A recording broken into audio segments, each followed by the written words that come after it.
Well, that's what we're here for, to support primarily rehabilitation centers where people have gone to reduce and to discontinue their pharmaceutical or pain medications, antidepressants, whatever those may be.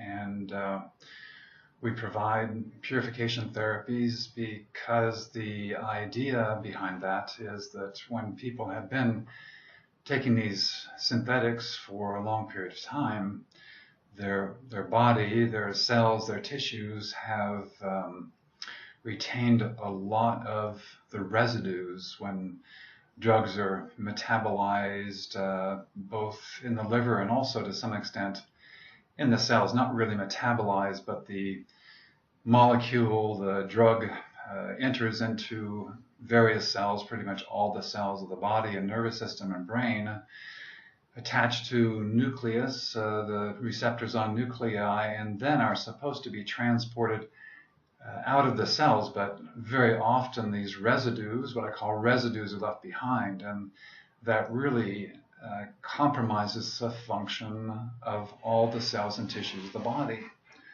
And we see some people have witnessed, have experienced improvement with their symptoms on various medications, but eventually side effects appear. And I think the side effects are primarily because of these residues that are left inside of the cell and begin to have a negative influence on the engines of the cells, the mitochondria. So these side effects are often then treated with other medications to reduce side effects, and those medications again start to cause or form residues inside of cells. So when the person attempts to come off medication, which I've heard really, very difficult horror stories of people coming off drugs and just feeling horrible, and really leaving the rehab center in a certain degree of satisfaction that they accomplished what they wanted to achieve, and yet often they're so fatigued and have so many symptoms, they're coming out saying, even though I'm off these drugs, I feel worse than before I started taking any medication. And this is where rehab centers play a very important role in the community as far as support and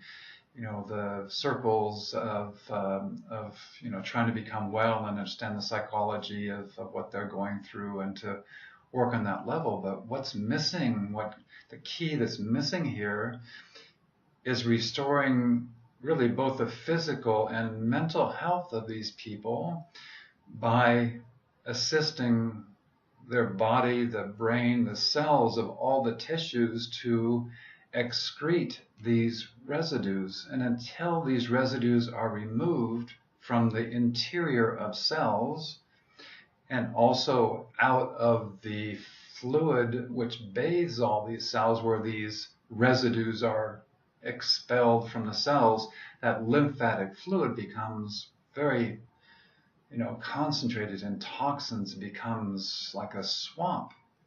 So ideally what happens is all the tissues are slowly being able to excrete these residues and to also clean out the swamp, to have it become more like a river rather than a stagnant fluid in the body.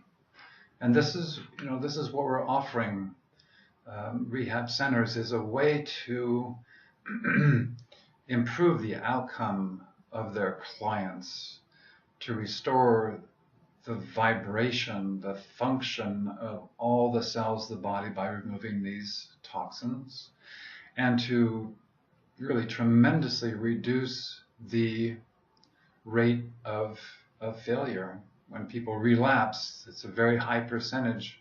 Those coming out of rehab centers have a very high percentage of relapse, and that's primarily because the person is still toxic. Still, the body and cells and tissues have retained the residues of the drugs that they've been on for the last years and decades.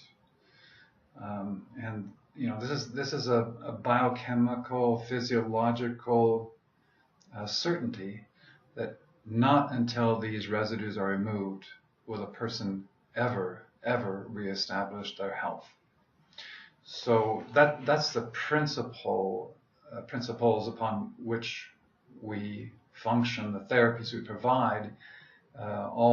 Primarily all three of them address this detoxification and purification. I would say I can't put one therapy above the other, but one of our therapies, which is the use of hydrotherapy, the application of hot and cold compresses alternating, which are placed both on the chest, which covers from the neck down to the lower abdomen. The hot brings blood to the skin and also engorges all the organs that are found in the abdomen, liver, spleen, pancreas, etc., engorges those with blood, and then the cold, which is applied after the heat, causes a temporary pushing of blood more to the core, and the body's intelligence says, I want to heat up that cold compress. So the blood then comes from the core back to the surface of the skin, bringing fresh nutrients and oxygen to tissues. And this revulsive therapy, the hot and the cold, is really flushing out toxins from these tissues and organs. We also, part of the traditional constitutional hydrotherapy, or we call lymphatic hydrotherapy, also uses a sine wave machine, which is basically two pads which are placed at different locations to improve the lymphatic pump. It causes the muscles to gently contract and then to relax. So this gentle rhythm is also what's helping to flush and move and clear the swamp and become more like a river. The toxins in the lymph will drain into two channels here back into the bloodstream. They then circulate, these toxins circulate through the blood and come to the liver to be broken down and to be filtered. Those toxins are then filtered by the liver, come down or pass down through a duct into the gallbladder, where they become more hydrophilic, they become more water soluble. From the gallbladder, they then go down through another duct into the small intestine. So that this hydrotherapy is a very effective way to begin to drain and clear out the lymph of these residues. Another therapy which is very important is colon hydrotherapy, because over the years, the swallowing of these medications or drugs have left their residues not only in the intestinal tract, but also in the lining of the intestines. Residues become trapped. The drug comes through the intestinal tract and leaves behind some of its residues, and then travel into the lymphatic system, which we already mentioned. But what a lot of people in the rehab industry don't realize is that there is what science is calling a second brain, the enteric nervous system, which has over 100 million cells that are just under the lining of the intestinal tract, called the second brain. And there's a definite communication between this second brain and our primary brain. They both interact with one another. And these cells in this enteric nervous system, the second brain, actually produce the hormones that the brain produces. So if we don't clear the residues out of that system, out of that second brain, we will also have issues with symptoms and people feeling as though they're not, the side effects, and not feeling as though they're well at all, even though they're off their medication.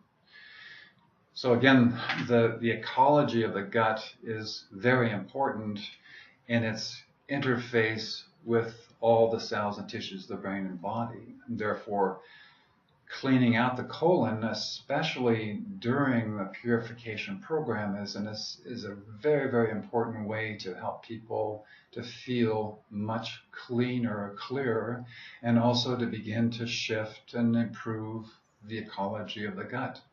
Colon hydrotherapy works primarily with the colon. It does not, its effect or its cleansing does not reach up into the small intestine.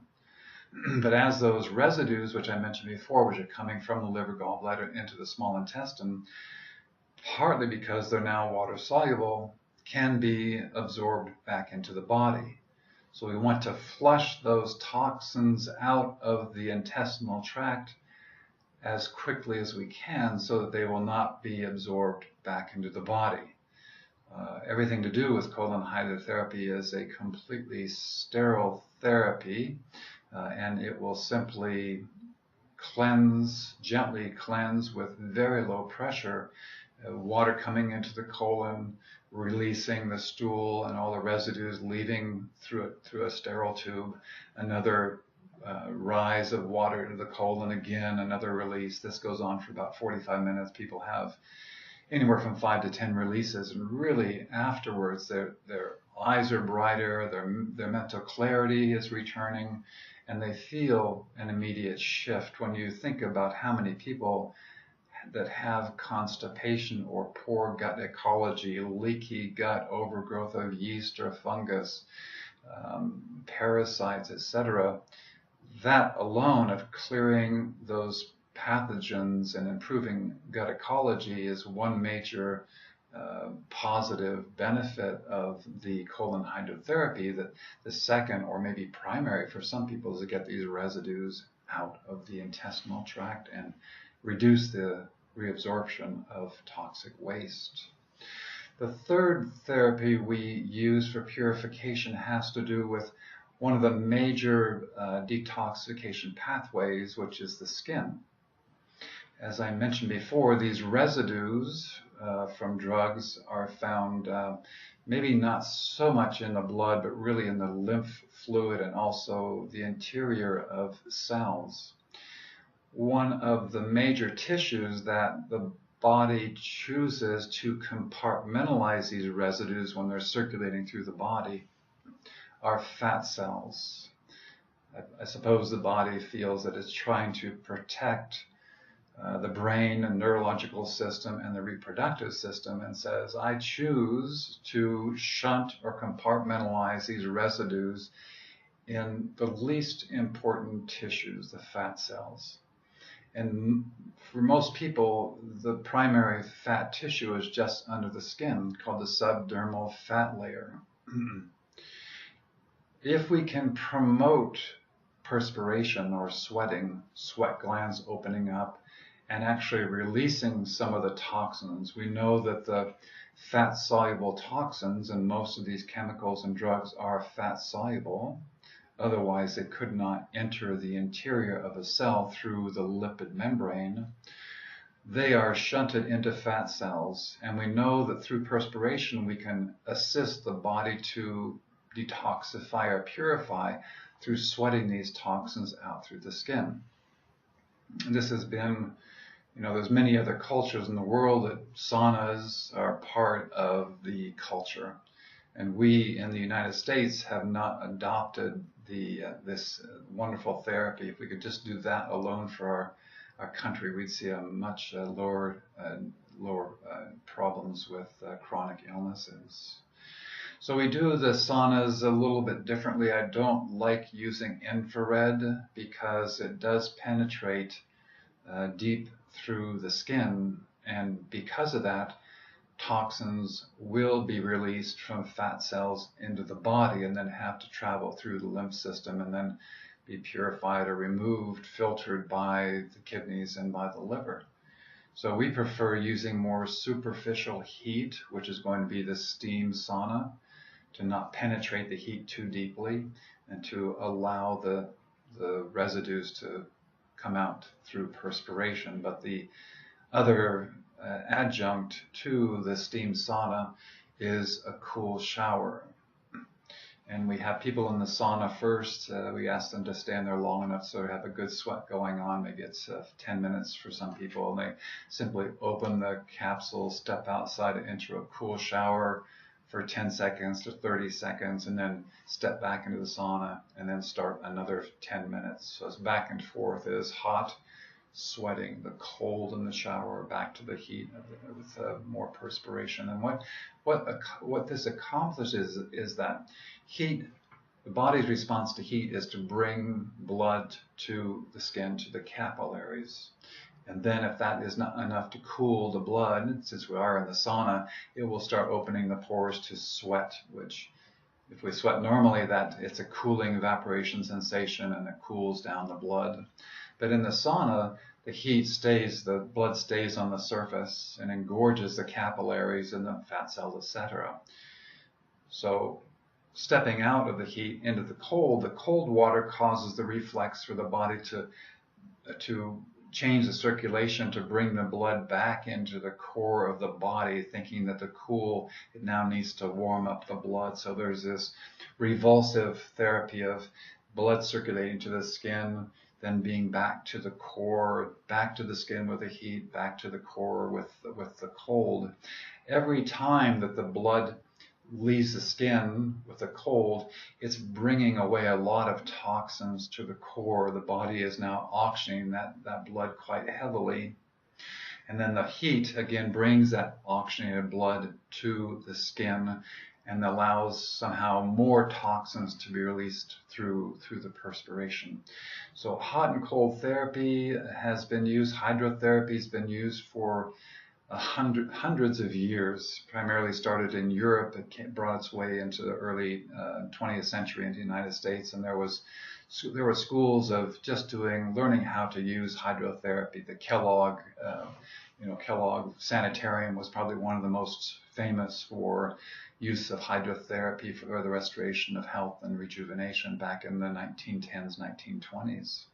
So other physicians picked up the use of hydrotherapy, used the constitutional lymphatic hydrotherapy, and developed and taught by Dr. Carroll and Dr. Dick, whom I studied with 25, 30 years ago. So that's pretty much the therapies we offer with the recovery support.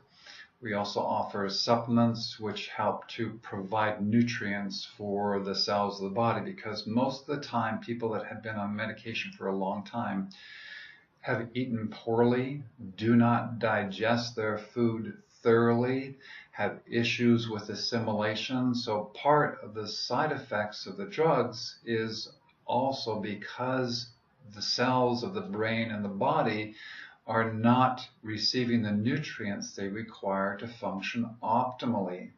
Certainly the residues are causing issues with the lowered mitochondrial function, but also the mitochondria are not receiving the nutrients they require. If they did, it's quite possible that the cells could push those residues out of cells, and a person could do pretty well for a long period of time. But when there's nutritional deficiencies, this is an added complication. So with a weak digestive system and poor assimilation, we have to be using or providing nutrients to that person which are easy to assimilate, and those are primarily liquids. We do advise doing juice, fresh organic vegetable juices, but so often people don't have the energy or time or inclination, and shopping and washing and preparing and cleaning up takes a huge amount of time to prepare juice for that one day, because you cannot provide juice that you are not going to consume probably for more than 12 to 18 hours. So it's a lot of work. We have a couple of powdered products which do contain dehydrated vegetables and fruits and other ingredients by a company. I did a lot of research trying to find the highest quality powdered products, and this company uses a low heat extraction dehydration process which preserves the viability of the enzymes which are rich in raw foods. It preserves the enzyme and nutrients which are sensitive to oxidation or heat. So the products, there's two powders that we use. One is for providing nutrients for cells to optimize their function, which is part of them being able to detoxify or kick out residues from their cells. Another powdered product is rich in different herbs which support excretion. Kidney and liver excretion also support the ecology of the intestinal tract with various well-known probiotics or good bacteria. We provide a product which is a probiotic. There are different categories of probiotics, and one category is the soil bacteria, and that's a third product that we provide. Soil bacteria is the most affected by antibiotics. So we want to replenish that soil bacteria to change the ecology of the gut. And that soil bacteria will sort of stick in the gut, and then other bacteria which are more commonly known, like Lactobacillus acidophilus or Bifidobacterium, those will then stick in that soil bacteria. Another product which we found very useful is a liquid. So we're using only powders and liquids because the digestive system is not working efficiently. And that is providing the nutrients that the cells, primarily the brain, but also the second brain, that enteric nervous system, needs a large amount of those specific nutrients, which again helps to repair and to rejuvenate and helps the cells to then start producing those neurotransmitters. And the program provides a great part of the puzzle, or the piece of pie for helping people to, stay off the drugs and to feel well and healthy. Because when people get these residues out, the vitality starts to increase, and they begin to say, I haven't felt this well for many, many years or decades, even before they started having symptoms which they had to use or turn to different medications for. So that's our program. There's more information on this page to read through about the therapies and our philosophy and how we support different various rehab centers who also have the similar or same mindset as what we provide here at Clear Health Centers.